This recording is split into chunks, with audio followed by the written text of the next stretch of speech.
বিশ্বনবী জুমার খুতবা দিচ্ছেন, হঠাৎ বিশ্বনবী দেখলেন হাসান আর হুসাইন লাল দুইটা জামা পরে জুমার মসজিদের মধ্যে ঢুকে একবার কাতারের এইদিকে দৌড় মারে, আরেকবার ওইদিকে দৌড় মারে।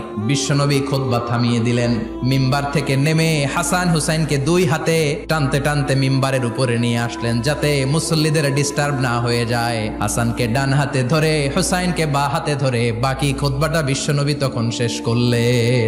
আবার বিশ্বনবী জুমার খুতবা দিতে দাঁড়ালেন, এক সাহাবী এসে বসে বলল, বিশ্বনবী বললেন, কম দাঁড়াও, 2 রাকাত পড়ছো?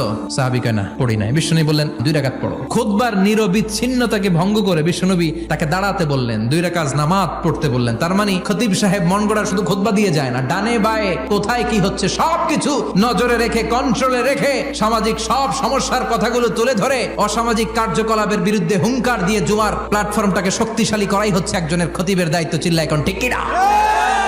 এ কাজই করেছেন বিশ্বনবী 500টা খুতবায়।